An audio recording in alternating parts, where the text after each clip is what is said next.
Dispatch, we are at the location. Police, open the door now. Suspect headed south.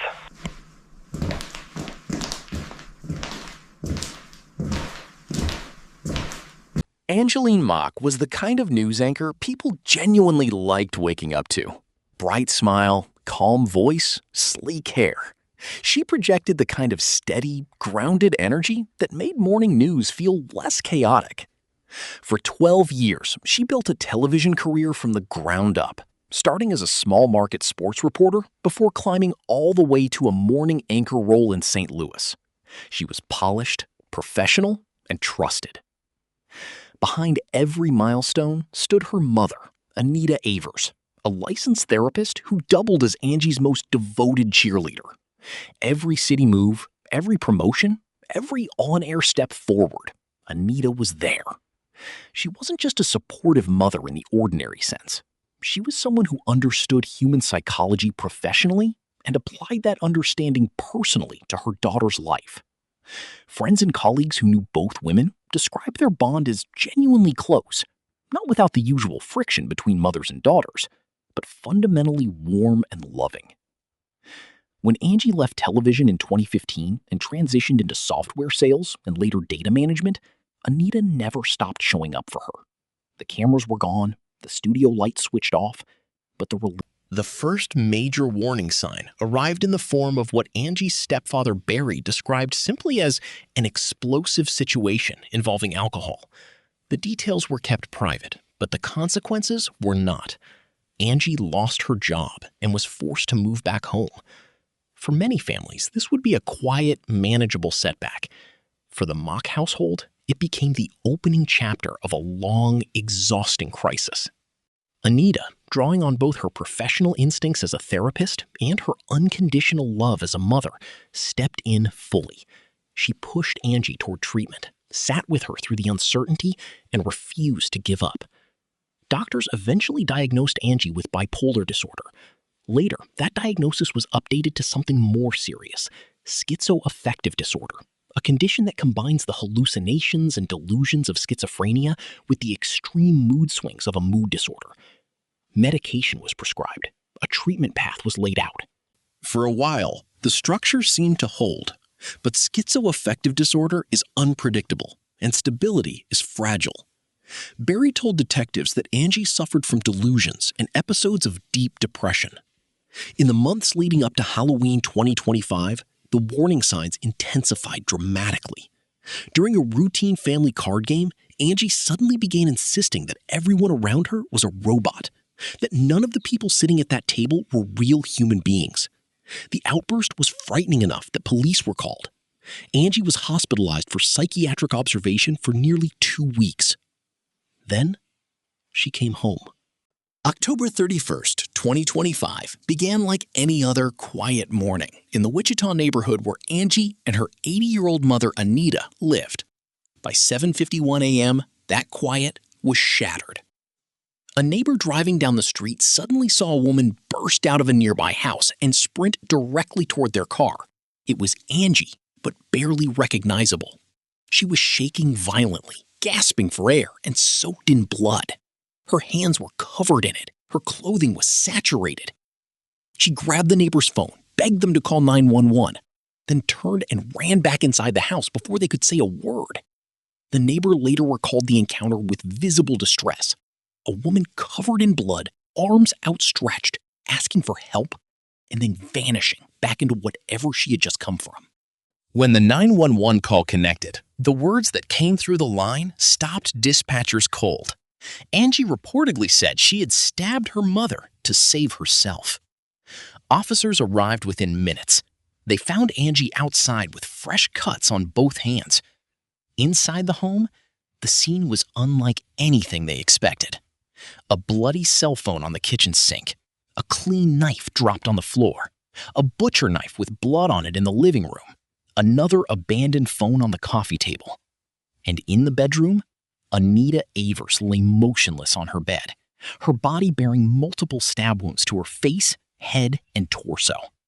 Arranged neatly on the pillow beside her was a row of kitchen knives and a cheese grater, all covered in blood.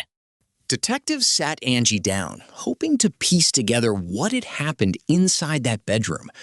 What they got instead was a story that kept shifting beneath their feet every time they thought they had solid ground. In her first account, Angie said she had gone to her mother's room to talk and found Anita sitting on the bed sharpening knives. She claimed her mother suddenly lunged at her, said disturbing things, and kept coming forward even after Angie pushed her back. Self-defense, she insisted. Then the story changed. She said her mother had been jealous of a job interview Angie had scheduled with a local news station. Anita didn't want her to succeed, she claimed, didn't want her back in front of a camera. Then the details shifted again. First, Angie said she stabbed her mother. Then she said her mother stabbed her first. Then both. Then neither. Detectives couldn't establish a single stable version of events. And then something changed in the room entirely. Angie began mumbling, whispering, to no one visible. She told detectives that the woman in that bedroom was not really her mother anymore, that a demon had taken over Anita's body. She believed that killing the demon was the only way to get her real mother back. She said quietly, with complete conviction, "I'd kill that devil to have my mom back any day. I don't even know who she is anymore. I believe she's the devil." In that moment, detectives understood. This was not a fight that spiraled. This was a complete psychological break.